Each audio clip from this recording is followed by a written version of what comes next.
sociable, je ne suis pas sociable. Non, je ne suis pas sociable, je ne suis pas sociable. Laisse-moi, je ne suis pas sociable, je ne suis pas sociable, je ne suis pas sociable. Je ne suis pas sociable, je ne suis pas sociable. Non, non, je ne suis pas sociable, je ne suis pas sociable. Non, non, je ne suis pas sociable, je ne suis pas sociable. Je suis insociable. Ne me serre même pas la main, ta petite poignée de catin. Mec, tu vas pas bien, on n'a pas élevé les cochons ni les lapins. Sèche ton chagrin, je ne fais pas partie du gratin. Je lis tout quand je sors de sous terre comme une pompe dans ton jardin. Regarde tes pompes quand je te regarde dans les yeux, je suis pas ton ami. Je vais prendre un fanboy et prendre son avis. Je n'ai pas envie de voir vos gueules d'enculés. Je fais pas le mec parce qu'à l'ancienne je t'aurais pas calculé. Niquez tous vos mères car elles ne vous ont pas dompté. J'ai 3 mesures d'avance, Sense ne peut pas pomper. Toutes ces putes me veulent une bise, maintenant tu prends des loaves, c'en est trop. Mes cousines, j'ai brassé toute ma vie dans les halls. Tu n'aimerais pas mon délire, alors va-t'en. S'il vous plaît, éloignez de moi les suppôts de Satan. Je ne veux pas de ta gentillesse, j'ai assez de ma méchanceté. Celle-là est un bâtard, j'aurais dû le présenter. Je n'aime pas tous vos commentaires. Les petites tapettes de bolos vont venir prendre le chemin pour l'enfer. Arrêtez de croire parce que je rappe, je suis l'ami de tout le monde. Part du principe que je t'aime pas, ça évitera le coup de pompe.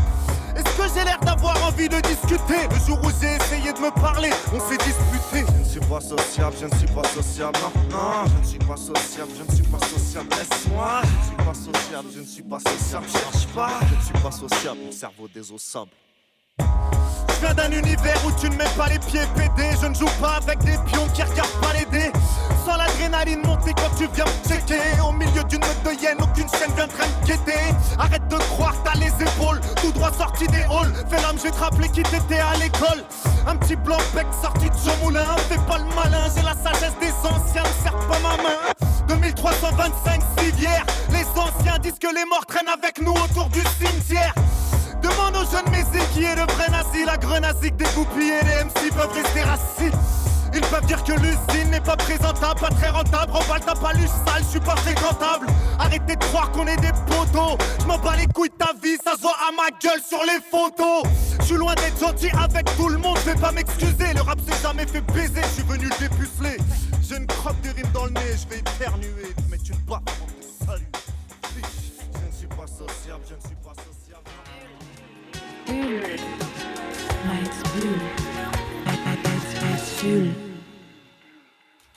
Et nous sommes bien en direct sur la Might TV en compagnie de notre ami Léo. Gros fail de début les gars. On est bon, on est en plein dedans, on est sur la Might TV. Yeah. On est avec voilà le peintre, l'acolyte, et également POBO, bien sûr qui est toujours là. Donc voilà, on est avec toi aujourd'hui pour parler de plein de choses. Voilà, ça va tourner pas mal autour du graphisme parce que c'est ça ton domaine d'expertise, si on peut dire. Et puis voilà, je vais te laisser te présenter. Désolé pour non, calme.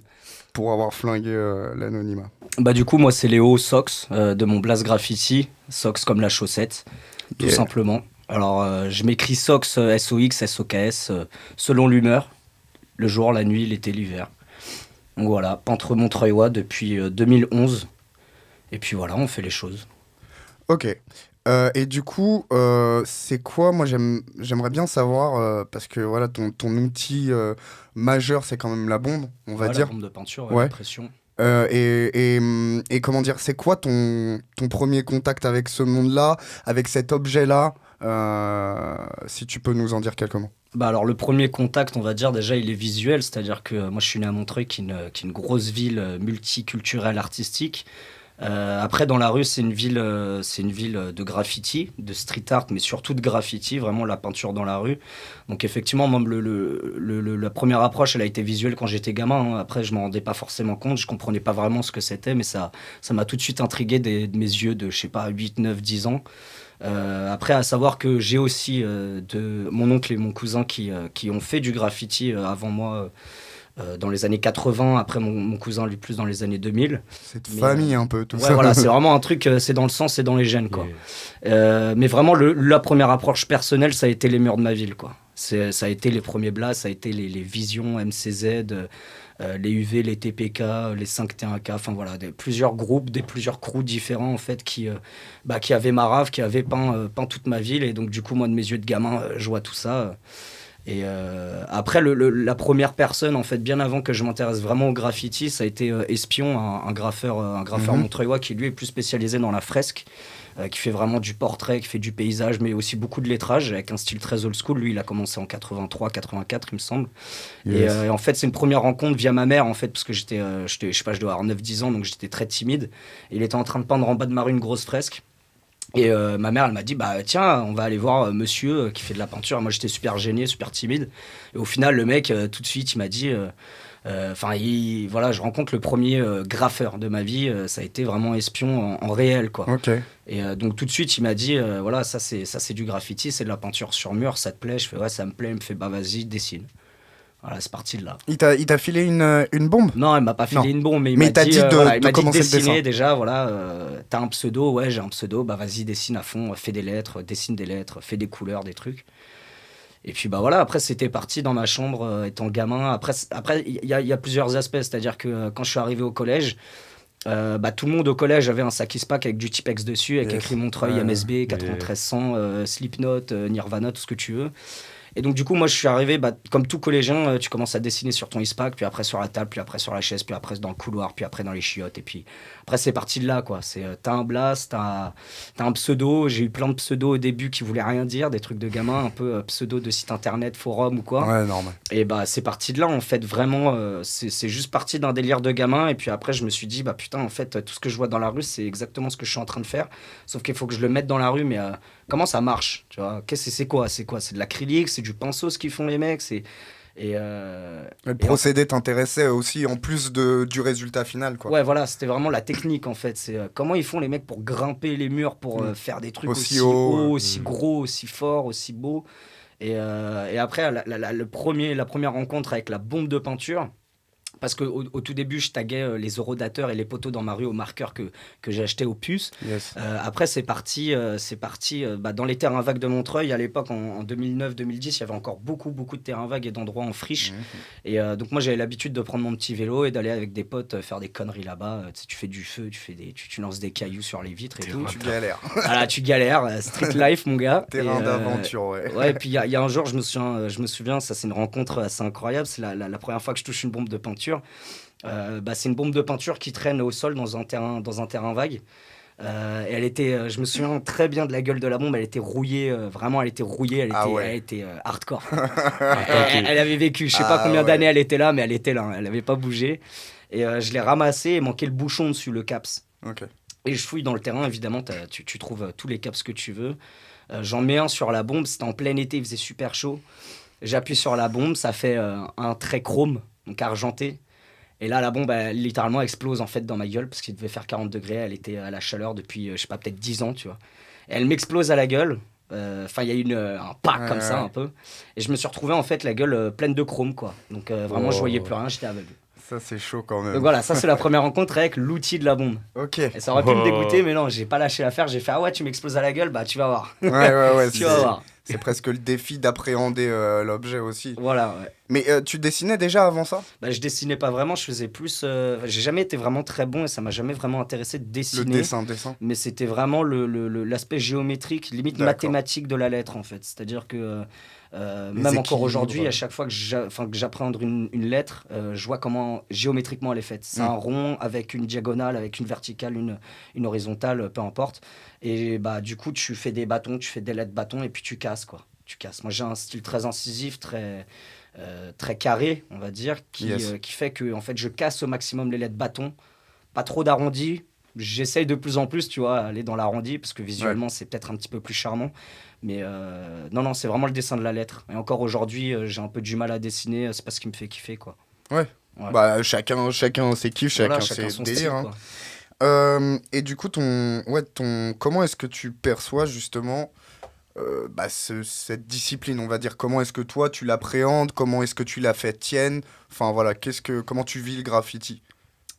C'est une question un peu... c'est pas compliqué, mais c'est vrai que c'est très personnel, en fait. Ouais, justement, c'est ça qui est pour moi, le terme graffiti, c'est déjà... L'étymologie du terme graffiti, c'est juste un dessin, une écriture sur un mur.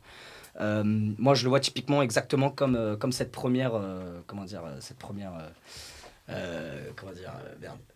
Quand t'as un mot au dictionnaire, t'as une... Définition. Une définition, voilà. La vraie Merci, définition Paul. pour moi du graffiti, c'est... moi, le graffiti, je le vois dans la rue, déjà. Pour moi, c'est la rue, c'est hip-hop. Moi, c'est ma discipline. Je suis hip-hop de base. Après, musicalement, je suis tout, mais dans l'esprit, je suis peace, love and unity. On va y venir justement à cette partie-là. Ouais. Mais vas-y. Mais du coup, le graffiti, je le vois comme quelque chose fait par n'importe qui, juste avec l'envie d'écrire quoi que ce soit. Tu peux faire n'importe quoi à partir du moment où tu dessines sur un mur sans autorisation, juste pour le kiff déjà de le faire. Toi, pour toi, tu le fais pour toi, mais tu le fais aussi peut-être aussi pour les autres. Moi, typiquement, quand je fais un graffiti dans la rue, je le fais 90% pour moi. Et les 10%, je vais essayer de faire un petit clin d'œil, soit à mes potes du graffiti qui sont du même milieu, soit en fait, je le fais pour tout le monde. En vrai, je m'en fous un peu de ce que les gens pensent, quoi. Je fais pas du graffiti pour que ce soit beau, je fais du graffiti pour que ça me plaise. Et si ça plaît aux autres, tant mieux. Si ça plaît pas, je m'en bats les couilles, quoi, clairement. Donc en premier lieu, ouais, c'est comme... il y en a qui le pratiquent. C'est vrai qu'il y a deux manières de pratiquer. Enfin, il doit y en avoir plein de plus, mais il y a le côté le faire pour soi et le côté le faire pour les autres. Et puis, c'est pour ça que moi, je pense qu'il y a une frontière entre graffiti et street art. D'accord. Street art, c'est comme vraiment, pour moi, je le vois personnellement, hein, ça c'est mon avis, mais je pense que le street art, c'est fait pour que ce soit joli dans la rue pour les gens. Les autres. Alors que le graffiti, non, c'est un milieu qui est complètement à part, quoi. C'est pas pour les gens que les gens font du graffiti. Les graffeurs, les gens de la rue, font pas du graffiti pour monsieur et madame Pichon qui habitent dans le 16e. Non, on s'en bat la race. Nous, on est là pour montrer qu'on est là, pour se sentir vivre. Et puis aussi pour juste marave la rue, quoi, pour se sentir vivre, quoi. Ouais, c'est de l'expression presque. C'est clairement de l'expression, quoi. Moi, si je vais bien, si je vais pas bien, je vais sortir dans la rue. Ça me vidait la tête, tu vois. Mais alors, la question peut paraître un peu, bête, mais pourquoi se prendre la tête avec, je veux dire, tout ce côté illégal pourquoi est-ce que tu te fous pas en école d'art appliqué? Alors tu m'as dit un peu avant le côté dessin pur, ça t'intéresse pas spécialement, mais pourquoi se casser la tête avec l'illégalité quand il y a plein de supports légaux qui sont possibles en fait? Parce que l'illégalité, déjà, ça amène une ambiance, ça amène un ressenti personnel qui est vraiment très fort. C'est-à-dire que quand tu fais quelque chose d'illégal, y a une émulsion en toi, quoi. Il y a une adrénaline qui se crée. Si je devais faire des choses légales, que ce soit de la toile, que ce soit des murs légaux, parce que ça existe, faire, je sais pas, de la customisation sur n'importe quel type de geste, j'aurais un kiff à le faire, mais j'aurais pas ce truc, tu vois, j'aurais pas cette adrénaline qui fait que je me donne à fond quand je suis devant un mur et que je sais que j'ai 20 minutes pour le peindre, que les keufs ils peuvent venir, que le voisin du dessus il peut venir essayer de me casser la gueule, que les gens ils passent dans la rue, ils me font ouais c'est moche, qu'est-ce que vous faites, pourquoi vous faites ça? Y a ce truc aussi où en fait c'est illégal, donc c'est de l'adrénaline en fait. Ouais, le côté urgence, en équilibre. Ouais, voilà, et puis je sais pas, tu te dis, j'ai rien demandé à personne, j'ai pas le droit de le faire, mais je le fais quand même. C'est de la peinture sur un mur, c'est grave ou c'est pas grave? J'écris pas nique ta mère, j'écris pas vive le FN, j'écris pas des trucs que ce soit politique ou violent, j'écris juste mon blaze avec des formes et des couleurs. Donc je vois pas en quoi c'est grave. Je comprends le fait que ce soit illégal, parce que moi, j'aimerais pas qu'on tague ma maison. Maintenant, si ça se fait, si quelqu'un tague ma maison, je me dis, voilà, c'est le jeu, hein, ma pauvre Lucette. C'est ça, quoi. Tu gagnes, tu perds, quoi. Voilà. Ça. Donc, non, le côté illégal, il est très important dans le graffiti. Après, moi, je te dis ça maintenant, mais ça se trouve, dans 10 ans, j'irai peut-être faire de la toile, j'irai peut-être, voilà, il y a toujours une évolution perpétuelle, mais moi, depuis 10 ans, vraiment, que je peins dans la rue, à aucun moment, je me suis dit, fais un truc légal. À moins si c'est vraiment un projet qu'on me propose, qui me tient à cœur, et que c'est des potes, ou vraiment un projet qui me tient à cœur. Là, il n'y a aucun problème, même c'est avec grand plaisir que je fais des choses légales. Mais non, ce que je kiffe le plus, c'est de faire de l'illégal, l'adrénaline, quoi. Ouais, t'évoquais du coup ton oncle un peu. Comment dire? Est-ce qu'il a une part importante dans ton envie d'aller, enfin dans ta confirmation de te dire ouais c'est possible de faire le grave, parce que des fois pour certaines personnes je pense que ça peut paraître un peu sombre, obscur. Et puis il y a aussi un tatouage, je crois, Ouais. C'est lui, hein, si je me trompe Ça, pas. c'est lui, ouais, carrément. Enfin voilà, et quelle place il a pu avoir dans ta vision des choses ou même dans ton parcours, s'il en a eu une, ouais, clairement, c'est le pionnier de tout ce que je fais en 10 ans. C'est vraiment mon Cléon qui m'a poussé d'une part, mais même pas vraiment sans me pousser. C'est juste qu'en fait, il a beaucoup traîné chez moi à différentes périodes quand j'étais gamin, depuis que je suis né. Hein. C'est un peu un vagabond, mon oncle. C'est un mec de la rue, quoi. Et en fait, ouais, non, en fait, il dessinait tout le temps. Il m'a déjà fait des petits dessins quand j'étais gamin. Et en fait, là, vraiment, la première fois où je me suis dit, putain, c'est ça que je veux faire, c'était un peu une espèce de, pas de réunion, mais c'était une rencontre familiale où il y avait mon oncle, mon cousin, ma tante, etc. Et on était dans un bar à Paris. Et il y avait mon cousin qui, lui, commençait à graffer. Enfin, ça faisait peut-être 1 ou 2 ans. Il devait avoir, je sais pas, 16-17 ans. Hein, je te dis peut-être des conneries. Mon oncle, lui, qui doit avoir 50 piges aujourd'hui, il devait en avoir 40 à l'époque. Et tous les deux, ils parlaient de graffiti.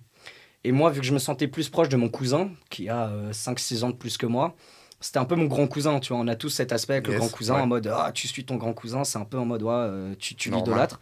Et donc, je les voyais en train de parler d'un truc où je captais, mais alors rien, je bitais rien du tout, tu vois. C'était un langage alien. Et je comprenais qu'ils parlaient de graffiti, de tags, d'écriture, parce qu'ils dessinaient en même temps sur des bouts de papier, ils s'échangeaient des trucs. Et à un moment, mon oncle, il me fait « Tiens, Léo, je te fais un Léo ». Et il m'a fait un lettrage Léo. Mais un truc tout con, hein, vraiment, même aujourd'hui, je le vois, il est simple, mais il est efficace. Et du coup, je vois le Léo, vraiment stylo bic, il avait fait ça en 30 secondes, ce fou là, il m'avait fait un truc trop classe. Et je vois le Léo et je me dis, ah ouais, en fait, il parle de ça. En fait, c'est ça que je vois dans la rue, en fait, depuis que je suis tout petit. Et là, je me suis dit, vas-y, bam, c'est parti. Et je l'ai gardé, ce Léo, et je l'ai recopié en arrivant à la maison, et je l'ai recopié. Et après, je suis parti dans d'autres délires. Mais vraiment, ouais, mon oncle, il a eu cette place de me donner ce premier bout de papier avec écrit mon prénom. Et en m'expliquant, voilà, c'est ça le graffiti, c'est ça qu'on fait. Je fais, bah vas-y, l'oncle, le cousin, bah le petit cousin, lui aussi, il va s'y mettre, quoi. Il va mettre sa gâche aussi, quoi. Ouais, et je trouve que ça rend le truc vachement, enfin, plus accessible pour quelqu'un de jeune que, tu vois, si tu vois juste, même si tu vois un mec graffé déjà avec la bombe, tu vois, c'est déjà un outil à manier. Alors que si tu vois quelqu'un qui te montre un sketch, et bah, tu dis, ah ouais, ok, donc tu vois déjà une des étapes pour arriver au bout du truc, c'est quoi. C'est qu'il y a eu le côté dessin, tu vois. Enfin, j'ai toujours vu j'ai premièrement vu le côté dessin avant de vraiment me mettre à regarder les trucs dans la rue, enfin les graphes dans la rue, à commencer à les déchiffrer en mode putain, il a écrit quoi là, c'est quoi son contour, c'est quoi le remplissage, comment il a fait, quelle couleur il a fait d'abord, truc bidule. Non, il y a eu d'abord le côté dessin où j'ai commencé à dessiner des lettres et à écrire sur du papier avant de vraiment taguer dans la rue. Après, ça allait très vite. Hein. Il n'y a pas eu vraiment de fracture entre le dessin et la rue. C'est que autant au tout début, je commençais à dessiner, en même temps, je taguais dans la rue, mais je faisais que des écritures, que des signatures, des tags. Quoi. Voilà, j'ai pas commencé à faire des graphes tout de suite. Ça m'a mis du temps. J'ai l'impression qu'il y a pas mal qui commencent aussi par pas mal de signettes. Bon, ça dépend maintenant. Ouais, ça dépend, maintenant, mais non, 90%, enfin, je sais pas, je mets des pourcentages, mais on va dire 90% commencent à faire du tag avant de commencer à faire du graphe. Ce qui paraît au final logique. Ok. Du coup, je me demandais un peu au niveau des crews, parce que c'est une notion assez importante dans le graphe. Les crews, alors, alors, je crois que vous aviez eu un premier truc. D'ailleurs, je me demande si c'était pas avec mon pote, avec ton pote. Pablo. Voilà, Pablo, c'est ça. C'était CPM ou c'était autre chose, non, votre premier crew? C'était autre chose. Putain, on a commencé, alors c'est avec lequel on a commencé. Je crois le tout premier crew qu'on a créé, on devait avoir 14-15 ans. Hein. Ouais. C'était, je sais même plus, c'était OSC. Mais alors je me souviens même plus ce que ça voulait dire. C'est sûrement organisation syndicale secrète. Je sais pas, mon gars. Tu vois, c'était délire de gamin. Mais celui-là, il s'est fini très vite et on est passé dans un autre crew, exactement les mêmes. Hein. On a même été un petit peu plus gros. On a rencontré d'autres gars du même âge à cette époque et c'était SVP. Voilà, alors que SVP, c'est un crew qui est vachement plus présent dans le sud de la France. Mais nous, en fait, on a écrit, on écrivait SVP. Ça voulait dire plein de trucs. Hein. Ouais, tu peux mettre ce que tu veux. Serial Voodoo Painters. C'était quoi, putain, il pourrait nous dire plein de trucs, c'est sûr, Pablo. Mais non, mais c'était ça a été vraiment le début. Ça a été pour moi vraiment le tout début de l'histoire collective du graffiti. C'est-à-dire que quand tu commences le graffiti tout seul, t'es tout seul. T'es vraiment tout seul, donc t'es face à toi-même, t'es face à la rue tout seul, tu tiens à prendre les choses tout seul. J'allais peindre tout seul dans les terrains vagues, j'avais 1 ou 2 potes sur mon tram, mais pas plus que ça. Et là, en fait, ça concrétise vraiment un truc où, en fait, ton travail personnel, tes dessins, ton style, etc., et bah, tu vas avoir des discussions et des échanges avec des mecs qui ont le même âge que toi, qui sont pas du tout des mêmes quartiers. On n'était pas du tout des mêmes quartiers, à part 1 ou 2 potes de Montreuil. Et donc là, en fait, il y a eu une explosion d'échanges à cet âge-là avec ses potos, où, bah, du coup, on sortait en bande. Et vas-y, on allait niquer Paris, on allait niquer le métro, on se sentait invincible parce qu'on était un groupe. Quand t'es tout seul, tu te chies un peu dessus des fois, surtout à 14-15 ans, tu vois. Ouais. Autant des fois, tu peux être un peu narvalo dans ta tête, mais non, quand t'es en bande, t'es invincible. À 14-15 ans, t'es invincible, mon gars. Donc du coup, moi, ça m'a permis vraiment déjà de voir d'autres styles. De mecs de mon âge mais qui faisaient des tricks encore plus chiadés que moi ou encore plus nuls que moi. Moi je savais que j'avais un style qui était mieux pour eux. Enfin j'étais plus fort que ça, j'étais plus fort. Chacun avait leur domaine. Chacun avait son domaine de prédilection, on va dire. Ouais. Et donc ce premier crew, SBP, après il y a eu plein de crews, mais après il y a eu un crew vachement plus ancré, vous savez bien, on était tous dedans, c'était EMC. Oui, Eastern Martin's Crew. Bien sûr. La racine. Voilà, là c'était La plus racine. 16-17 ans, quoi, mais ouais, là ça a été vraiment, là ça a été pour moi la consécration ultime du graffiti parce qu'on était plusieurs à Montreuil. C'était pas un tel du 10e, un tel localité. du 20e, voilà, c'était Montreuil, en Montreuil nous croyons, tu vois, c'était EMC, c'était, vas-y, on est une bande de petits narvalos, ça fume des joints, ça boit des bières dans les terrains, et vas-y, on tag, on rappe, on danse, tu vois, c'était multiculturel, enfin artistique, mais non, EMC, ça a été pour moi vraiment la consécration en fait, c'est pas Paris que je veux marave, c'est pas l'Île-de-France ni la France entière, c'est Montreuil que je veux marave, mais en même temps que j'ai envie de représenter, et j'ai envie de me présenter, de me représenter dans ma ville. Voilà. Mais pour moi, ça a été hyper important, EMC. Après, maintenant, aujourd'hui, mon crew, c'est 2993 de 1993. Et là encore, c'est encore une autre mentalité, quoi. C'est-à-dire que là, on est vraiment tous des graffeurs, des taggers. Il n'y en a pas qui font de la danse hip-hop ou du rap ou quoi. On est vraiment que des graffeurs, taggers. Ouais. Et on est tous omnibulés parce que par ce truc, et c'est comme tous les crews de graffiti, c'est ça. Tu vis avec ton crew, avec ta famille, c'est un peu une famille, c'est une deuxième famille, et tu vis pour le graffiti, tu fais du graffiti. Bon, après, tu traînes avec eux dans les bars, au resto, chez lui, fumer des gens, mais vraiment, à chaque fois que tu parles avec eux, c'est 90% de graffiti pur et dur, quoi. Bah, vu qu'il y a la passion commune, en plus, voilà, tu vas pas te gêner vu que t'es avec un graffeur non, pour voilà, en faire, tu vois. Ouais, tu peux parler de tout et de rien, quoi. Mais du coup, c'est quoi ton actu au sein de ce crew? Est-ce qu'il y a une actualité spéciale ou juste vous graffez en ce moment Non, il n'y a même pas vraiment d'actu en ce moment. En fait, on graffe comme on graffe. Mais, voilà. Mais je t'avoue qu'en ce moment, c'est un peu chacun fait ses trucs. Dac. Mais quand on se retrouve, c'est C'est là, quoi. C'est intense, quoi. Ouais, c'est intense. Mais ouais, non, dernièrement, on a une grosse période, je sais pas, il y a 2-3 ans, une grosse période où on sortait à 6 et on savait exactement quel périph' on allait faire, quel métro, quelle rue, quelle élévation. Et donc, du coup, on était préparé déjà à l'idée d'aller taper ce spot. On savait les couleurs qu'on avait, on savait qui allait faire le remplissage, le contour, les 3D, les trucs. Et bam, en 1 heure, c'était réglé et on se check. Et vas-y, les gars, c'était une bonne soirée, on a bien niqué là. Bande organisée. Ouais. Mais il n'y a pas vraiment d'actu, non. Non, l'actu, il n'y a jamais d'actu. Non, mais je comprends en même temps, c'est vrai que pour un... On n'est pas spécialisé dans le maravage de métro ou dans le maravage de rue ou de store ou de trucs. C'est multiplateforme. On fait à notre guise, quoi. Si il a une idée, il le balance, tout le monde va approuver ou pas. Et si personne approuve, il ira le faire tout seul et puis c'est tout, quoi. Ça n'empêche pas. Ouais. Ok. Alors ça, donc voilà, là on était vraiment focus depuis tout à l'heure sur le graphe. Ouais. Alors il y a un premier autre aspect que j'aimerais aborder en plus d'un autre, mais ce premier aspect, c'est les catacombes. Ah ouais.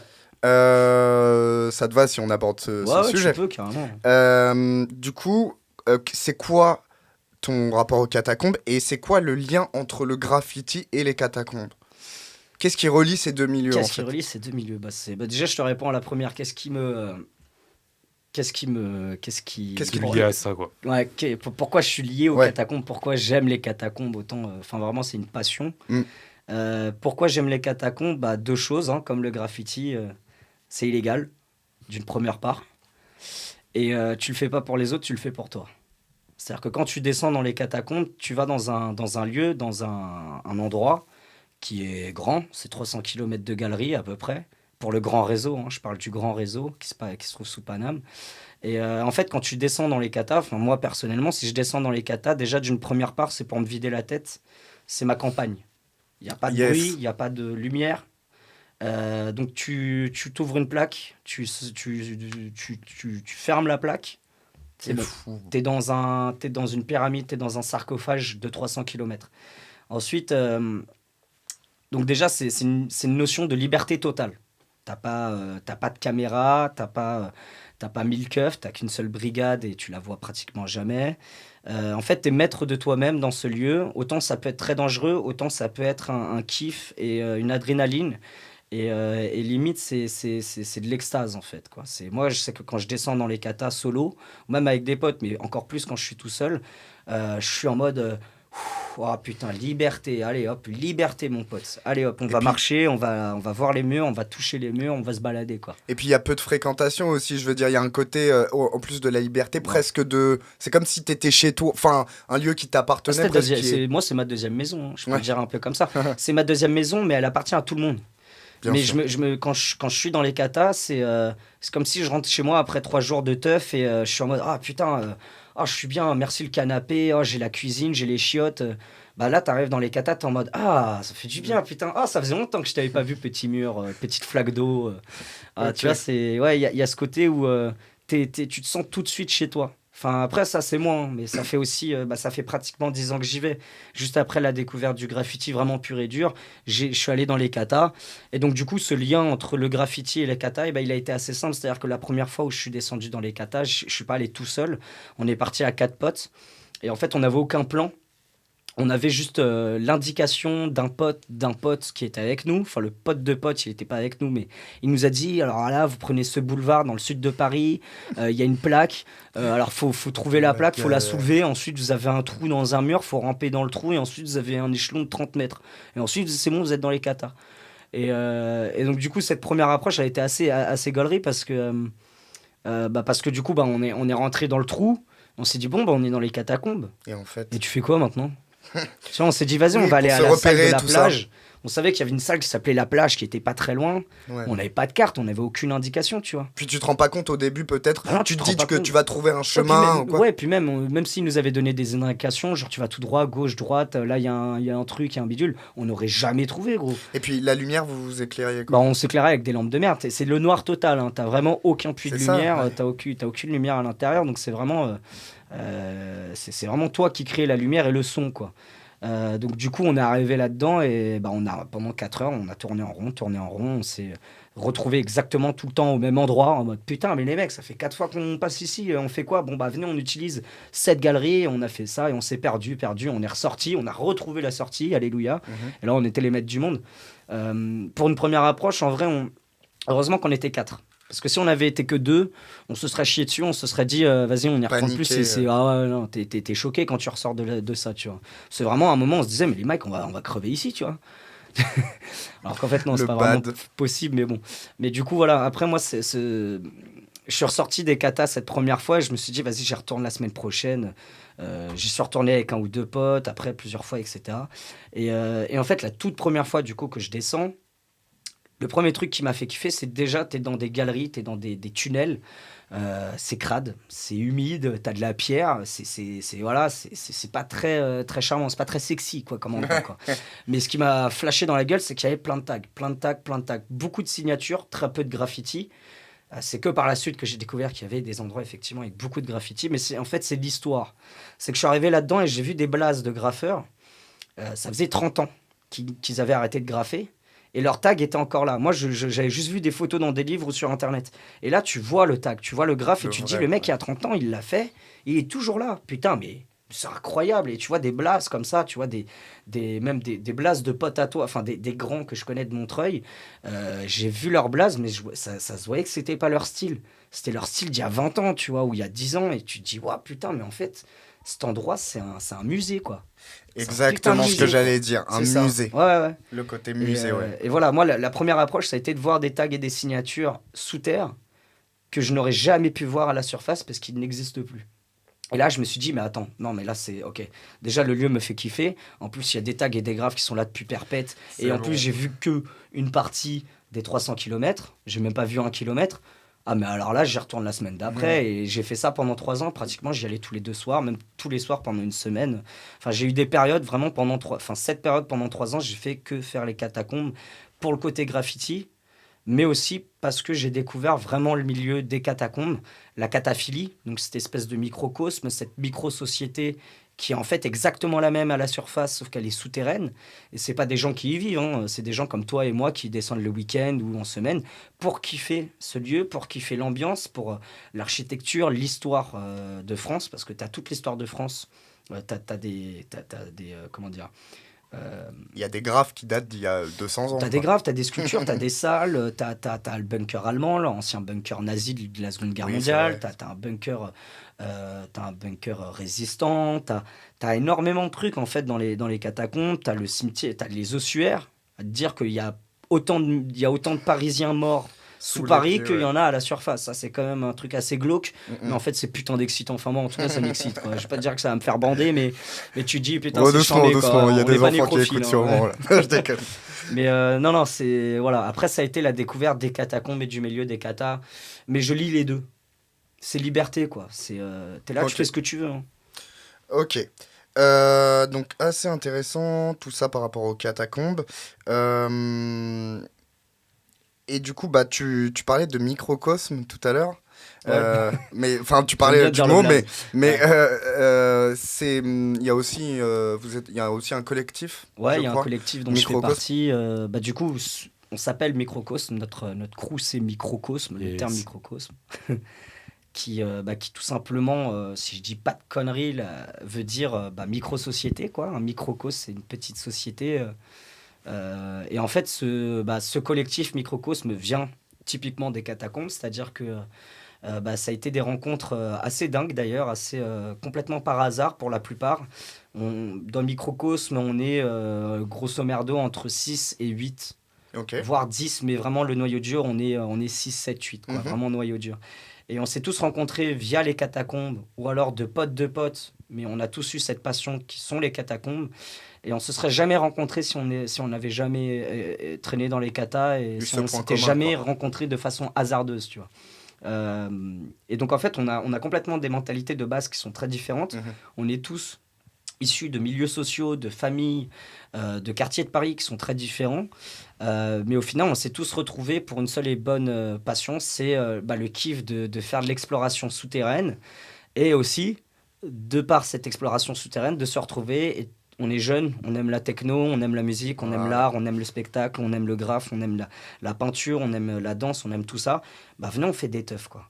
Et en fait, la première teuf qu'on a faite, c'était dans une partie du réseau que je ne vais pas appeler catacombes parce qu'il n'y a pas d'ossement, mais plutôt des carrières souterraines, le vrai nom des catacombes, qui se trouvent sous le Trocadéro, enfin sous le 16e arrondissement.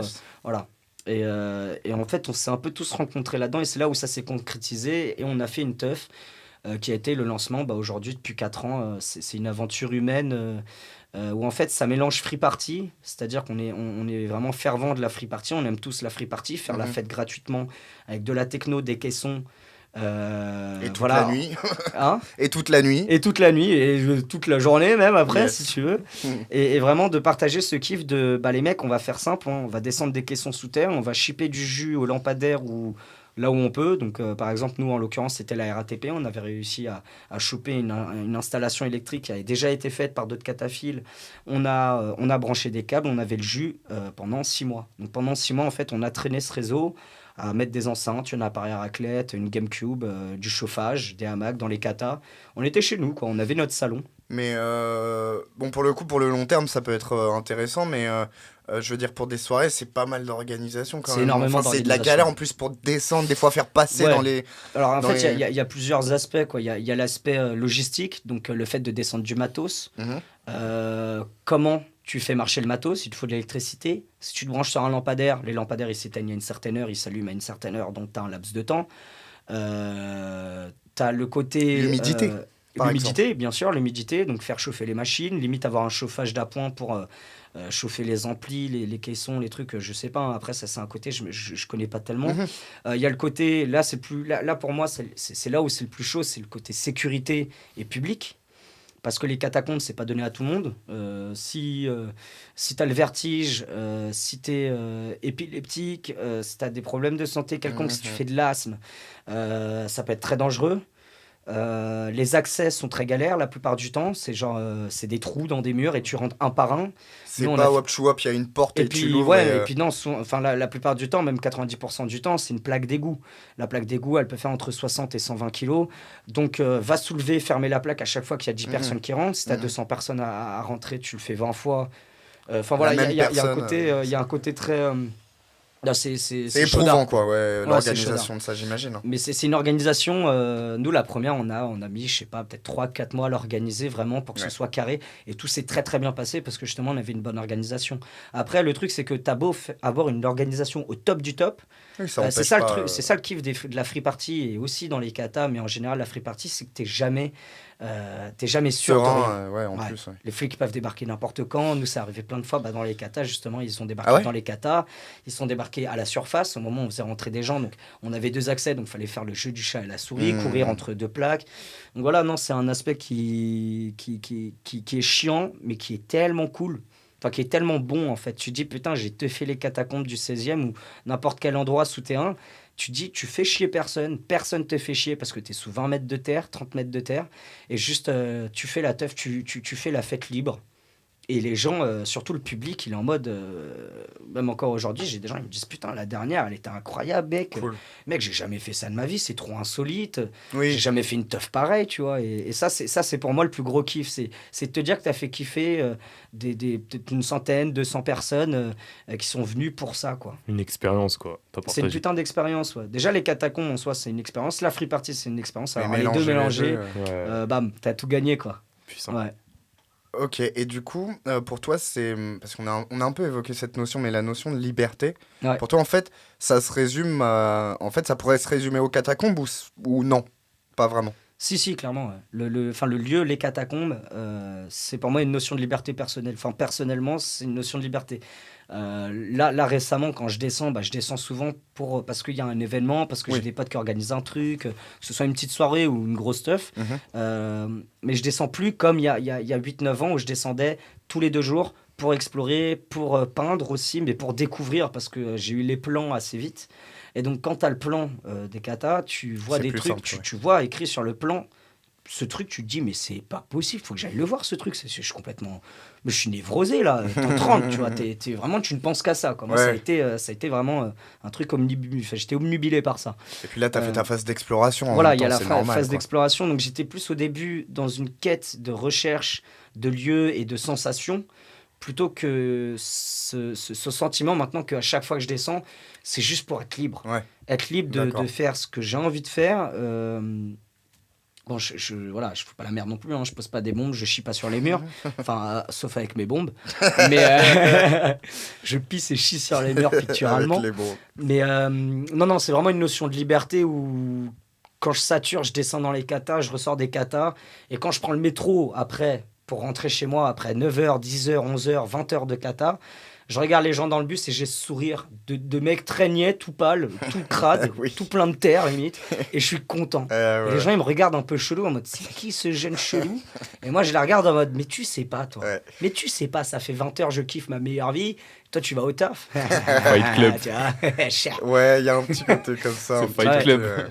Ouais, c'est ça. Non, c'est vraiment une notion de liberté, mais que je retrouve aussi autre part, mais pas aussi fort, quoi. Pas aussi fort. Puis ok. Puis c'est vrai que ça paraît évident, voilà, t'es sous terre, il y a personne, enfin très peu de monde. Ça inspire, quoi. Du coup, l'autre pendant que je voulais aborder, c'était le côté... t'aimes bien la musique comme beaucoup de monde. Voilà, je sais que t'as une bonne passion pour la musique. Et tu nous disais... le côté hip-hop tout à l'heure, qui en fait, enfin je veux dire, le graffiti fait finalement partie de la culture hip-hop. C'est une des disciplines. Et toi aussi, t'aimes aussi beaucoup la musique, on va dire, plus jamaïcaine. on va dire. Clairement, tout ce qui a été après, décliné le dans d'autres pays. Le ska, le reggae, la dub. Exactement. Tout ce qui... Ouais. Et par rapport à ça, en fait, moi je trouve qu'il y a même un lien entre la musique jamaïcaine et le hip-hop, dans le sens où le hip-hop s'est inspiré de tout ce qui est block party. Alors je crois qu'on en avait déjà parlé avec un autre invité, mais tout ce qui est block party, tout ça, en fait, au final, c'est... ça vient de Jamaïque. Ouais. Bah écoute, justement, non, mais c'est bien, tu me fais découvrir. C'est drôle ce point commun que... Bah, je pense que tous les styles musicaux du 21e siècle, enfin... à partir des années on va dire 40, 50, voilà. Je pense que tout se ressemble dans la mentalité, dans l'énergie. Pour moi, le rock, que ce soit rock, hip-hop, reggae, tout se ressemble. Enfin, ces trois gros types musicaux qui sont depuis 60 ans qui sont développés. Pour moi, il y a cette même mentalité de dire les choses, que ce soit politique, que ce soit personnel. Mais voilà, je pense que la culture jamaïcaine, comme la culture, on va dire, américaine avec le hip-hop, que la culture britannique avec le rock, se rejoignent vachement.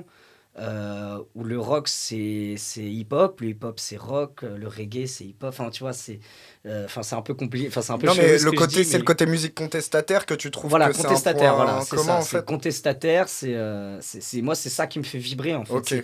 J'aime la musique, en général. Mais moi, ce qui me fait le plus kiffer, vraiment, dans la musique, c'est les paroles. Après, si les paroles, elles sont bonnes, mais que la musique derrière, elle est mauvaise, ça va pas forcément me plaire. Je vais quand même écouter pour les paroles, mais s'il y a les deux, bah alors là, c'est le nirvana. Moi, c'est les plus grandes émotions que je ressens dans ma vie, c'est via la musique. J'écoute une musique de soul ou du reggae ou du rock, n'importe quoi, je peux me mettre à chialer ou juste à être content, comme bêtement. Hein. C'est de la drogue, cette merde. Hein. C'est génial. Enfin, c'est génial, vraiment. Je pense qu'on est plein de gens à être comme ça, mais on se le dit pas forcément. Mais moi, je sais que sur n'importe quel morceau, je peux chialer, quoi. Je peux avoir ce truc de larmes aux yeux et tu sais, cette boule dans la gorge en mode oh putain, c'est fort. Faut qu'il soit bon le morceau. Faut qu'il soit bon. Voilà. Ça dépend du moment, il faut le bon moment aussi, l'écouter au bon moment. Voilà, faut que ce soit le bon moment, bien sûr. Tout ça. Mais ouais, après, moi, j'aime tous les styles de musique, on va dire. Bon, il y a des trucs, je suis un peu réfractaire, mais par rapport à moi personnellement, le graffiti, en fait, quand j'ai commencé mon adolescence, donc la découverte du hip-hop, du graffiti, etc., j'étais à fond dans le hip-hop, quoi. C'était que hip-hop, je mangeais hip-hop, je chiais hip-hop. Mais ça vient d'où, ce truc-là? C'est le fait d'avoir grandi juste comme ça, non? C'est la culture musicale de mon père, quoi. Enfin, moi, je sais que mon père écoutait vachement de reggae quand j'étais gamin et j'aimais pas ça du tout, quoi. Mais par contre, quand il mettait du hip-hop, putain, ça me faisait bouger la tête et j'aimais le truc un peu gras, crade, underground, avec des paroles où les mecs qui gueulent en anglais, donc je comprenais un peu, mais pas tout. Mais j'aimais que les mecs ils gueulent, tu vois. Je trouvais ça cool. Autant le rock, c'est arrivé après, parce que t'es mecs qui gueulent quand même dans le rock. Mais reggae, hip-hop, c'est ce qui m'a vraiment touché quand j'étais au tout début de mon adolescence. Après, je suis passé, donc après j'ai découvert le graffiti, et le graffiti est une discipline du hip-hop. Qui a plein de disciplines, mais qui pour moi sont exactement toutes dans la même religion, on va dire, c'est peace, la paix, l'amour et l'unité. Et ça m'a tout de suite plu, quoi. Aujourd'hui, c'est peut-être pas forcément le cas. Hein, quand tu écoutes des paroles de rap français ou même rap américain, on n'est plus du tout dans la paix, l'unité et l'amour. Même s'il y a beaucoup de jeux de façade. Mais... Voilà, c'est un jeu de façade. Mais dans le fond, ça vient d'où le hip-hop? Ça vient de l'Africa Bambaataa, de DJ Kool Herc, de tous ces grands-là, de Grandmaster Flash, etc. Et ils étaient en guerre, et puis un jour, le hip-hop les a liés autour d'un truc qui est la musique, la danse, le DJing, le beatbox, le rap, le graffiti.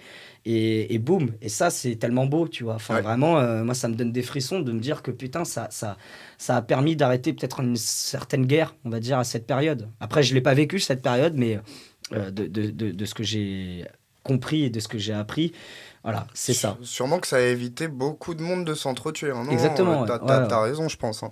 Et mais du coup, là-dedans, dans tout ça, le steady, le ska, tout ça, c'est arrivé comment? Comment t'as kiffé ça? Non, mais typiquement, en fait, toute ma culture musicale, c'est mon père et ma mère. Ok. Mais surtout mon père. Mais vraiment tout ce qui est reggae, ska, rocksteady. Typiquement, c'est ce que mon père a le plus cherché. Il a des compiles de fou, il a vraiment des cassettes. Enfin, il est passé par les vinyles, les cassettes, les CD. Bon, aujourd'hui, c'est du MP3, etc. Mais il a une collection assez impressionnante de vinyles, de cassettes, vraiment beaucoup de cassettes de reggae. Et bah, du coup, bah, c'est ce que j'ai commencé vraiment à écouter vers 15-16 ans. Et là, je me suis pris une claque où je me suis dit, en fait, le reggae, je connaissais pas, mais putain, c'est bon, quoi. Et après, quand je dis reggae, c'est K-Rocksteady. Mais vachement reggae, quoi. Dans le fond, vachement reggae. Et ça m'a aussi changé de mentalité un peu. C'est-à-dire qu'à une voilà, j'ai eu cette période hip-hop très énervé, un moi, peu. Je suis un narvalo, je nique la rue, truc bidule, casquette à l'envers, baggy, t-shirt de basket. Et après, j'ai écouté du reggae, j'ai commencé à fumer des joints. Et là, je me suis dit, mais en fait, on est tous des bisounours. Ouais, tranquille. Yeah, peace, man, tu vois, genre, yeah, on kiffe, quoi. Mais c'est drôle, hein. Mais ouais. La musique peut avoir un impact sur clairement, ouais. Mais je pense que comportement. beaucoup de gens, dans leur adolescence, ont vraiment évolué dans la mentalité et dans leur façon de voir les choses, la vie, et même eux-mêmes se sont compris musique, peut-être intrinsèquement eux-mêmes grâce à la musique. Et moi, le reggae, ouais, ça a été encore aujourd'hui, c'est une grande histoire d'amour, quoi. Et jusqu'à ma mort, hein, ça c'est le reggae, que je sois triste ou que je sois heureux, j'écoute du reggae, ça me met mieux, quoi. Yes. Il y a aussi un autre point commun quand tu parlais du hip-hop et des disciplines. Moi, il y a un truc. Alors, il y a le côté contestataire, ça, tu parlais pour ce qui te fait vibrer. Il y a aussi un autre truc qui m'a fait tilt en y pensant, c'est le côté réappropriation de l'espace urbain, un peu. Ouais. En fait, tu vois, il y a beaucoup... Enfin, il y a un peu, le côté, vous nous avez donné des trucs pourris, on va en faire quelque chose de beau, et toujours avec toujours ces trucs de block party, le graffiti, les trucs de danse, les MC, les toasters, tout ça. Qu'est-ce que t'en penses de ça ? Est-ce que...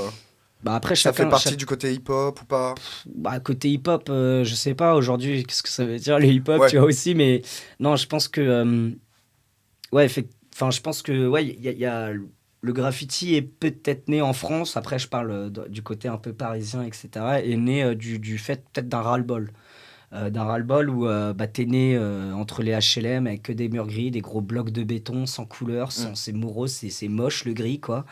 Avec ce côté où on te placarde la gueule avec des publicités depuis que t'es gamin, avec tout ce côté visuel en fait que t'as depuis que t'es jeune, où t'as pas le choix, tu peux pas vraiment le changer quand t'es gamin. Je pense que je pense que ça a dû jouer en fait. Je pense qu'il y a vachement de jeunes qui ont commencé à peindre les murs. Du fait aussi parce que la culture hip-hop est arrivée en France, mais aussi parce que moi quand je vois un gros mur gris, alors contrairement à certains graffeurs, moi quand je vois un mur gris qui je sais va être peint dans 2 jours, je vais le graffer et je m'en fous qu'il va être peint dans 2 jours. C'est de la peinture, hein. Bon, je perds peut-être 6 € en bombe à le faire. Moi l'argent je m'en fous, mais je me dis putain ce mur il est trop gris. Si au moins ça peut mettre de la couleur pendant 2 jours, je vais mettre de la couleur pendant 2 jours. Il y a même eu un jeu comme ça, il y a un gif qui est assez connu. C'est une qui vidéo. Est très drôle avec un brique rouge. Le mec fait à plusieurs endroits. Il y a ce jeu en fait, tu vois. Mais moi typiquement, quand je vois un mur gris, j'ai envie de l'éclater, tu vois. J'ai envie de l'éclater. Quand je vois une pub, j'ai envie de la déchirer et de graffer dessus ou juste de dériver le message. Tu vois, dériver le message de la pub. Oui, ça se fait ça aussi. Mais en fait, ce que tu veux dire, c'est que c'est encore de la contestation, en fait. La réappropriation de l'espace urbain, c'est politique un peu, quoi. C'est une espèce de politique, on va dire, quoi. Ouais, c'est ça. En mode, vous nous mettez dans des trucs moches, nous, on va les embellir sans autorisation. Et la plupart des gens qui n'y connaissent rien en graffiti sont plutôt d'accord, quoi. En mode, je préfère qu'il y ait une flaque de couleurs bizarres avec un blaze chelou et des lettres bizarres. Mais au moins, c'est mieux qu'un vieux mur gris. Après, il y a des gens qui adorent les murs gris, paix à leurs âmes. Voilà. Ils auraient dû vivre en noir et blanc, ces gens-là. Mais voilà, je pense que c'est très important de colorier son paysage quand il est bitumé, quoi. Non, et puis après, il y a plein de gens qui disent oui, mais vous voyez tous ces tags, etc. Mais en fait, au final, c'est aussi des potentiels. On ne sait pas si ça va devenir, ça se trouve, des bons graffeurs, tu vois. Mais puis, n'importe qui du graffiti a commencé à faire de la merde. Hein. Et puis des fois, tu sais, ça arrive pas comme ça. Un truc où tu as plein de signettes, ça peut être plus joli déjà que même si chaque signette individuellement elles sont pas forcément jolies, mais toutes ensemble et ça fait plus joli que le truc c'est gris. Humain, quoi. C'est humain, il y a un truc Grotte de Lascaux, quoi. T'es dans un endroit vierge, putain, t'as une inscription, une main avec un mec qui a fait avec des pigments dans sa bouche et de l'eau et ça fait ce qu'on connaît, les marques de main dans la Grotte de Lascaux. Ça amène le côté humain aussi où tu dis putain, il y a quelqu'un qui est passé par là. Je sais pas, par exemple, voilà, imaginons, moi je me balade dans les catacombes. Si les catacombes étaient complètement vierges de tags, d'écriture, etc., si je me perds là-dedans pendant des heures, putain, je serais content de voir un tag. Je me dis, putain, il y a quelqu'un qui aussi est passé par là, je me sens pas tout seul. Il y a ce côté où, ouais, il y a de la vie, quoi. Ça, moi, plus il y a de tags, plus je me sens vivre, plus je me dis, il y a de la vie ici. Ouais, parce qu'on peut le voir de deux manières différentes, j'ai l'impression. On peut le voir le côté... Enfin, c'est un besoin... C'est drôle, parce que du coup, c'est un besoin un peu millénaire, celui de laisser sa marque. Ouais, on peut le voir comme, on en parlait avec Fanchon à un moment, le côté le chien qui fait ses marques, qui pisse sur le mur. C'est une trace, quoi. Mais on peut aussi voir le côté un peu plus... sociétal et intellectuel, c'est-à-dire le côté je t'informe, enfin c'est encore une marque, mais c'est une communication plus à l'autre que forcément que pour soi aussi, quoi. Enfin là c'est marrant les deux manières dont on peut voir. Ouais, carrément. Ouais, transmettre sa présence, c'est ça, ouais. C'est un message presque à quelqu'un, même si c'est pour toi que tu le fais à la base, quoi. Oui, comme il évoquait au début les petites dédicaces qu'il peut faire à ses potes qui connaissent le graphe, les clins d'œil. Dans le milieu du graffiti aussi, voilà, tu graffes à Paris, tu fais un tag ou un graphe à Paris, un graffeur que tu connais pas du tout, enfin tu connais peut-être son blaze, mais tu le connais pas personnellement, il va voir ton blaze, il va dire ah si, ah bien vu, il est là lui, ah bien, tu vois, il y a aussi une espèce de communication sans le savoir, hein. On se le dit pas, mais il y a une communication entre graffeurs qui se fait visuellement en mode ah le bâtard, oh l'enculé, il a pris cette place, oh putain je voulais la faire depuis 10 ans et lui il l'a fait, big up. Ou alors, t'as le seum. Ouais. Tu vois, c'est soit le côté respect, soit le côté oh l'enculé. C'est hyper intéressant, communication vraiment sans se voir, sans se toucher, à travers le mur. Par graffiti interposé. Tu vois, moi à Montreuil, on se fait des dédicaces avec des gars. Par exemple, j'ai un pote Vorti qui fait partie des M3K. On se connaît pas super bien, c'est un poteau, tu vois, on s'apprécie vachement. Et vu qu'on est issus du même quartier, moi j'ai fait des socks sur des poteaux, hein, des lampadaires. Et lui, 2 mois plus tard, je vois à côté de mon blaze, Yo Socks Vorti. Normal. En mode, si gros, tu vois, ça fait plaisir. Ça va ou quoi, poteau? Limite, j'avais envie d'écrire, ça va, poteau? Viens, on va se boire un coup demain. On se retrouve à l'escale à 17h. Tu vois, c'est rigolo, tu vois, il y a vraiment une communication, quoi. Il y a une communication entre potes après, tu vois. Oui, plus normal entre Après, gens. c'est des big up aussi, tu vois. Mais moi, j'ai l'impression, je sais que par exemple, alors c'est plus dans le sens négatif, mais il y a quand tu toilles, quoi, c'est au final une communication, une engueulade. D'engueulade, de jalousie, de jalousie, d'embrouille, mais ça reste pas graffiti interposé, ça peut se faire sans se parler en fait. Ah, ça peut, mais ça c'est pratiquement que ça. Hein. Après, c'est beaucoup de blabla. Après, heureusement, non. Malheureusement et heureusement, aujourd'hui, tu as les réseaux sociaux, ce qui fait que un graffeur, tu peux vite le retrouver de par potes de potes de potes de potes.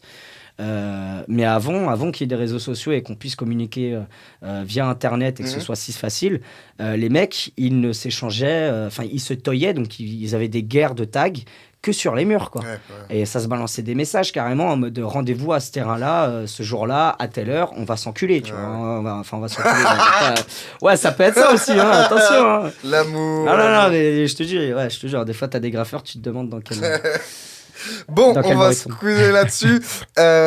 Du coup, ce que je me demandais, c'est comment est-ce que tu perçois justement la continuité de cet art? Comment est-ce que tu vois la nouvelle génération qui arrive et juste l'actualité et le futur du graffiti? Si t'as une vision dessus. Après, j'ai une vision. Après, ma vision, je sais pas trop. Hein, mais ton point de vue à toi, quoi. Oui, c'est intéressant. Moi, je vis le truc présentement, mais c'est vrai que dans le futur, je pense que dans le futur, aujourd'hui, avec l'arrivée des réseaux sociaux, pour moi, en fait, il y a 60-40% en fait, dans ma tête. 60% les réseaux sociaux et Internet tuent le graffiti, dans le sens où pour moi, le graffiti n'a rien à faire sur un écran, mais plutôt dans la rue. Instagram, typiquement, c'est carrément et complètement le nouveau graffiti d'aujourd'hui. C'est-à-dire que n'importe quel graffeur fait un graffiti. Dans la seconde d'après, il l'a posté sur Instagram. Les gens, il y a peut-être 1000 personnes en 1 heure qui peuvent voir son graffiti sur un écran. Par contre, un graffeur qui voit le graffiti dans la rue sans l'avoir vu sur Instagram, le truc, il n'est pas du tout pareil. Enfin, tu n'as pas du tout la même sensation. Sur Instagram, sur les réseaux sociaux, que ce soit Facebook, Instagram, bref, tout ça, tu regardes un graphe, tu scrolles, tu descends la page, tu vois un autre graphe, hop, tu l'as déjà oublié, le premier. Ouais. Alors il tue, il a un style de malade, le mec, il s'est donné à fond, il a un style de fou, mais tu l'as oublié. Alors que si on n'avait pas tout ça, tous ces outils médiatiques, sociaux, on kifferait chaque graffiti à sa vraie valeur. à sa valeur, où le mec, il a donné du temps, il a donné de l'amour, il a donné de l'énergie, il a donné de la couleur, il a donné de son temps, il a donné de l'argent même peut-être, pour faire ça. Et toi, tout bêtement, bah, tu vois le truc, tu mets un j'aime et tu l'oublies. Et moi, pour moi, justement, je vois le futur du graffiti comme ça, en fait. C'est qu'en fait, va plus y avoir cette émulsion, va plus y avoir ce choc, ce matraquage dans la rétine, cette explosion rétinienne que tu as quand tu vois un pur grave dans la rue, en vrai, que tu peux toucher, vraiment palpable. Donc, là, aujourd'hui, je vois un peu une nouvelle génération qui sont super forts parce que, du coup, ils ont accès à vachement d'inspiration via Internet. Donc du coup, ils s'inspirent vachement via les trucs Internet, ils s'inspirent aussi de la rue, j'imagine. Mais je trouve ça aussi d'un côté dommage, c'est-à-dire qu'ils ne sont pas passés par les mêmes étapes que par moi lesquelles je suis passé, c'est-à-dire dessiner, me creuser la tête à trouver la bonne lettre, le bon enchaînement de lettres, alors qu'aujourd'hui, c'est très facile d'avoir de l'inspiration et de trouver un enchaînement de lettres si tu t'inspires des autres. Ouais. Je dis pas recopier, je dis inspirer, tu vois. C'est que tu vas apprendre le style d'un gars et au lieu de faire exactement la même lettre, tu vas réfléchir sa logique de lettres. Parce que tu as des logiques un peu dans le sens de voilà, exactement. Et je trouve ça dommage, mais en même temps, je me dis que les générations futures vont être putain de fortes en l'espace de 1 an de graffiti. Ils vont démolir ce que moi j'ai fait en 10 ans, tu vois. Ils vont en faire des étapes au-dessus. Je le vois déjà, mais je trouve ça bien. Mais en même temps, je trouve que c'est un peu dommage pour eux. Moi, je m'en fous, j'ai pas de jalousie, mais je trouve ça un peu dommage parce que passer par des étapes qui sont le papier, où tu te creuses la tête pendant un mois à faire un lettrage. Mais quand tu le fais, ton lettrage, putain, là, t'as un kiff, mon pote, c'est le nirvana, c'est un orgasme pictural, ton doigt, il bande, quoi. Et même pour aller rechercher les bêtes de graphes, ouais. Ça se trouve pas à tous les 4 coins de rue. Alors sur Internet, oui. Sur Internet, mais en 1 heure, t'en as vu 10 000. Des super méga graphes. Des bons, quoi. Et des bons. Et c'est bien, mais c'est que pour la fame, c'est que pour les likes. C'était une de mes questions. C'était vraiment, est-ce que Instagram ne serait pas en train de tuer le graffiti dans le sens... Pour moi, personnellement, je trouve qu'il tue. Ouais, et même dans le sens où, comment dire, il y a un côté, le déplacement, tu sais, le rapport à la rue. En fait, les gens peuvent faire un graffiti sur une planche ou un truc comme ça, sans occuper forcément l'espace urbain. Et le poster, et ça fait le même effet presque. Alors, il n'y a pas de contextualisation dans l'environnement, tu vois, ce qu'il peut y avoir dans un graffiti, mais je veux dire, tu peux tout autant le faire sans être dans le graffiti, et être en mode plus proche peut-être du street art, comme tu parlais. T'en as beaucoup d'ailleurs, sur Instagram, tu peux trouver des mecs qui font du graffiti, du lettrage et tout, mais qui ont fait 2 murs dans leur vie. Le reste, c'est soit sur tablette graphique, soit sur du papier, soit sur des toiles. Par exemple. Bon, chacun fait ce qu'il veut, moi je juge pas, mais c'est aujourd'hui le graffiti, le terme graffiti, on sait pas trop quoi. On sait pas trop qui fait quoi, comment, à part ceux qui sont vraiment dans la rue. Et eux, tu les vois. Eux, quand tu sors de chez toi, tu les vois partout. Toute cette partie vandale, surtout qui est en train de diminuer et de s'amenuiser. En tout cas, moi, elle continue, elle sera toujours, même si elle n'est pas plus exponentielle. Sûrement, je me trompe. Je sais pas non plus, je saurais pas te dire. Je peux pas te dire si elle va aller de plus en plus fort, le côté vandale, si le côté vandale va vraiment être en expansion. Mais actuellement, c'est... actuellement, non. En fait, t'as des générations. Là, je pense qu'on est dans une génération dont je fais partie aussi, où ça m'arrave grave la rue. Bon, c'est pas les années 80-90. Oui. Mais là, il y a quand même du sacré level au niveau matraquage de rue, quoi. Faut que je me balade plus. Mais justement, voilà, c'est qu'aujourd'hui, un graffeur vandale qui va marave la rue, qui va être super fort partout dans Paris, qui va mettre son blast partout, il va quand même prendre des photos et les mettre sur Instagram pour vraiment toucher tous les publics, que ce soit les passants dans la rue, que ce soit la personne qui habite en face de sa fenêtre qui le voit, que ce soit les gens sur Internet, que ce soit les autres graffeurs, voilà, faut toucher à tout. Le principe d'un graffeur, je pense en matière générale, c'est de montrer le plus son blaze, que les gens voient le plus ton blaze partout. Ça, c'est vraiment, ça c'est l'addiction du graffeur, c'est de taguer partout. Voilà. Ouais, ça on avait remarqué. On avait remarqué. Hein. Mais du coup, par exemple, qu'est-ce que tu penses des artistes type John One, y a Zenoy aussi, que j'ai vu pas mal de trucs comme ça. Des anciens. Mais même par exemple aussi Bansky ou dans un autre style total, Vision. Enfin voilà, c'est que je t'ai cité des trucs complètement différents là, mais ils ont tous fini par faire de la galerie. Bien sûr, parce que... Qu'est-ce que t'en penses de tout ça ? Moi, j'en pense pas grand-chose, dans le sens où moi, j'ai énormément de respect pour pour toutes ces personnes, tous ces artistes, graffeurs, street artistes, etc. J'ai beaucoup de respect pour leur travail, pour leur carrière, etc. Aujourd'hui, qu'ils fassent des galeries ou pas, ça va pas me chagriner. Moi, en tant que petit jeune, je vais pas me dire « Ah, c'est bon, il est tombé du côté obscur, il fait du fric sur son truc. » Non, tant mieux, si tu peux vivre de ça, vis du graffiti, mais vends pas ton cul et ne fais pas que ça. T'as des graffeurs, ils ont fait du graffiti, aujourd'hui, ils ne font que des toiles, que de la galerie. Et je trouve ça dommage parce que du coup, c'est destiné à des gens qui ont du fric. Alors que moi, pour moi, le graffiti, de clientèle, là. Voilà, exactement. Tu vas d'un extrême à l'autre, quoi. Ouais. Pour moi, par exemple, si je devais prendre l'exemple pour moi que je connais le plus, c'est Vision. Yes. Vision, aujourd'hui, bon, je sais même pas s'il fait beaucoup de galeries. Je sais qu'il fait des toiles, mais justement... Il a vendu quelques toiles. Voilà, il vend quelques toiles, mais c'est pas quelqu'un qui... Enfin, je sais pas, hein, je parle peut-être trop en m'avançant. Je sais qu'il y a des fois des expos. C'est pas quelqu'un qui va aller chercher à vendre ses toiles, à faire de la galerie, à lécher les bottes de monsieur le galeriste, ce commissaire-priseur. Voilà, c'est un mec de Montreuil, gros. Donc voilà. Ouais. Mais ce que je respecte énormément chez Vision, c'est que autant il fait des toiles, autant il a son atelier, il fait des trucs super stylés sur toile, il a des techniques très, très, très à lui. Autant il continue pratiquement tous les 2 jours, il te lâche des super méga graphes dans Montreuil. Et pour son plaisir, mais parce qu'il sait aussi que les gens connaissent son travail et parce que les gens, ça leur fait putain de plaisir de voir un Vision sur un mur, quoi. Si les gens ils veulent un Vision dans leur salon, ils vont lui acheter une toile. Moi, chez moi, c'est Montreuil, c'est ma rue. Donc voilà, à chaque fois que je vois un nouveau Vision, je suis en mode master Vision, quoi. Ouais. Merci de continuer à peindre la rue, alors qu'il pourrait, comme beaucoup de gars de sa génération, faire que de la toile ou faire un mur tous les 6 mois et le reste c'est que de l'atelier.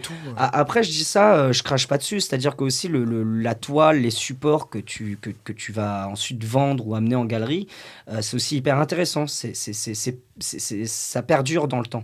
Une toile, elle va jamais se faire recouvrir, elle va jamais se faire détruire, elle va perdurer. Et c'est ça que je trouve beau aussi dans le côté de faire de la toile, c'est de concrétiser ton art, de concrétiser ton graffiti que tu as fait depuis 30-40 ans, de le mettre sur une toile et de dire, voilà, ça c'est un fruit de 40 ans de travail, mon pote. Là, j'ai mis 40 ans à lâcher cette gâche. Et ça, je trouve ça beau. Mais il y en a qui en font trop et qui font de la merde, en fait. À force de faire de la toile et de vouloir faire de la toile et de gagner du fric, ils ont plus aucune identité visuelle. Ils tournent en rond sur leur... Ils tournent en rond, ils font des trucs qui ont été faits 1000 fois. C'est nul, quoi. Ok. Voilà. Non mais c'est intéressant justement ce truc parce qu'il y en a plein à mon avis des graffeurs qui diraient qui cracheraient tout de suite, tu vois, sur le truc, quoi. Ouais, il y en a aussi, je respecte aussi leur point de vue, hein. Chacun pense ce qu'il veut. Peace, love, unity, man. Ouais, grave. Grave. Quel amour. Et toi, du coup, qu'est-ce que t'aimerais, comment dire, parce que en fait dans ce que tu disais, moi je voyais le côté, ouais, parce qu'au bout d'un moment, si tu veux vivre de cet art-là, faut finir par... Il y a des gens qui demandent des fois des peintures sur mur ou quoi, mais il faut trouver un moyen. Et toi, t'aimerais en arriver à où? Comment t'aimerais te positionner dans le graffiti? Est-ce que t'as des envies spéciales ou pas spécialement? Non, ouais, justement, je suis perdu par rapport à ça. C'est dans le présent, quoi. Je suis même pas perdu, ouais, voilà, c'est que je suis vraiment dans le présent. Ouais. Quand j'ai envie de peindre, je vais peindre, je vais peindre là où j'ai envie de peindre. Ça m'est arrivé de faire quelques toiles, mais c'était vraiment des commandes pour des potes, quoi. Et ça te plairait pas d'en finir par réussir à en vivre? Si, mais pas du tout dans le monde de la galerie. Enfin, pour l'instant, hein. Je t'ai dit ça du haut de mes 24 piges. Hein, dans 10 ans, dans 30 ans, ce sera peut-être carrément différent. Non, j'ai pas envie de vivre de mon graffiti parce que pour moi, ça voudrait dire que je serais obligé de rentrer dans un milieu que je déteste, c'est-à-dire le milieu du fric et de devoir vendre et devoir faire des commandes. Tu vois, on va devoir m'obliger à faire des trucs et me dire un rythme, voilà, production. Voilà, il faut qu'on ressente ça dans ta toile, mais que je m'en branle. Moi, j'ai envie de ressentir ce que j'ai envie de ressentir. J'ai envie de faire ce que j'ai envie de faire. J'ai envie d'être très intègre à ce que je fais, tu vois. Si un jour je serais amené à faire de la galerie ou vendre des toiles, etc., je ferais mon truc à moi et personne n'aura le droit de rien me dire. Et si je ne en vends pas parce que les gens, ça les plaît pas, bon, moi je les garde, je les donne, m'en fous. Mais non, pour l'instant, je sais pas. Moi, je suis vraiment dans le côté où j'ai envie de faire du graffiti parce que je m'exprime, parce que ça me fait du bien. C'est ça qui est le plus important, en fait. Ouais, pour moi, c'est ce qu'il y a de plus important. Plus que d'en vivre. Ouais, clairement. Ouais. Moi, si j'ai envie de gagner du fric, je vais travailler dans d'autres domaines qui me feront du bien et qui me feront professionnellement plaisir, mais je me vois pas vivre du graffiti. Tu vois, si je devais lier le graffiti aujourd'hui à un milieu professionnel qui me ferait kiffer, ce serait la décoration. Théâtre, cinéma, voilà. Moi, j'ai une technique particulière à la bombe, j'ai une technique au marqueur, à l'aérosol, on va dire. J'ai un aspect visuel par rapport à certains murs. Je sais que je peux amener tout l'aspect du graffiti, que ce soit visuel, technique, à quelque chose qui n'est pas pour le fric, mais qui est pour la culture, qui est pour le théâtre, pour le cinéma. Ça me ferait kiffer. Voilà. Après, j'en suis pas là pour l'instant. On va voir. Je suis encore jeune, j'ai encore beaucoup de temps devant moi pour réfléchir et voir ce que je peux faire. Carrément. Carrément. Intéressant. J'aime bien. Et une dernière petite question que j'aimerais te poser avant qu'on se quitte. Ce serait... Comment dire c'est assez simple et en même temps compliqué. Qu'est-ce que c'est que l'amitié pour toi ? Qu'est-ce que l'amitié pour moi ?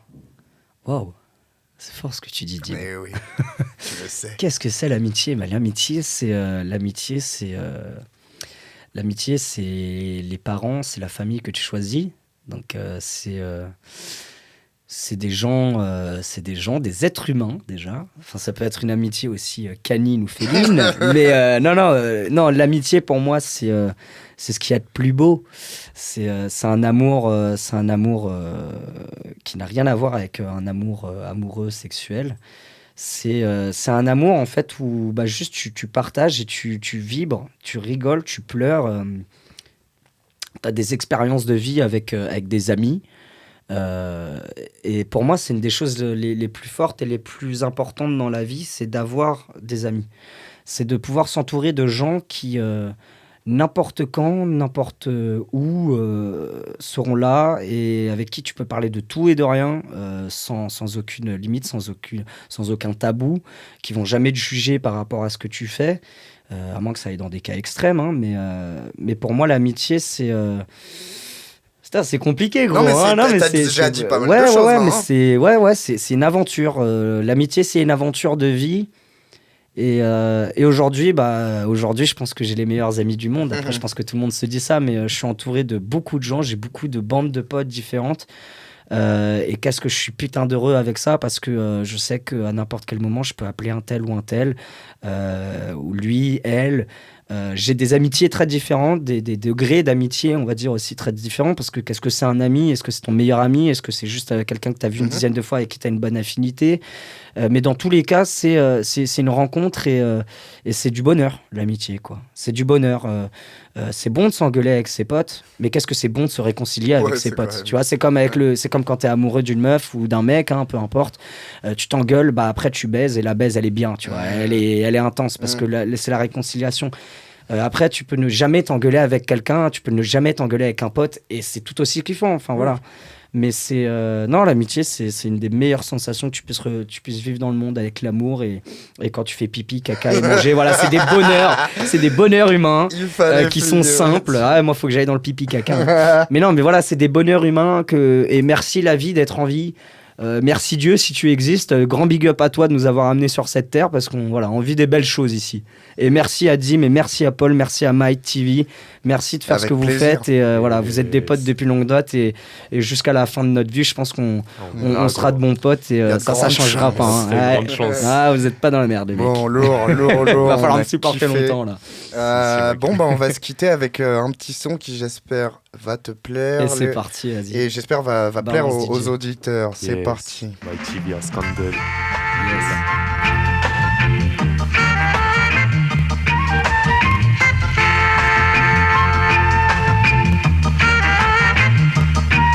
My dream last night was about Alibaba with the 40 thieves. Tom, the piper's son, he was there with me. I rode through a valley with a princess by my side. The Duke and the Duchess was there to meet me with a smile. Alice was there in Wonderland, staring far away. The tree blind mice was there with me to tell the teddy bear the tale. The teddy bear came smiling there with a big smile. The little Bo Peep has lost her sheep last night. Dream last night about Ali Baba with the 40 thieves.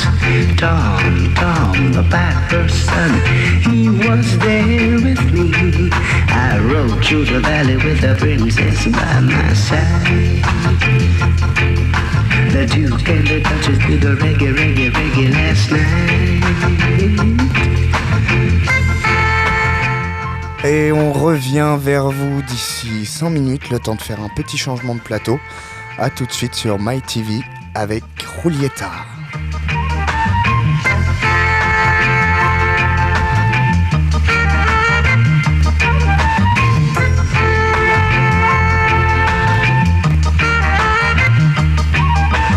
Dream last night was about Ali Baba with the 40 thieves. Tom, the piper's son, he was there with me.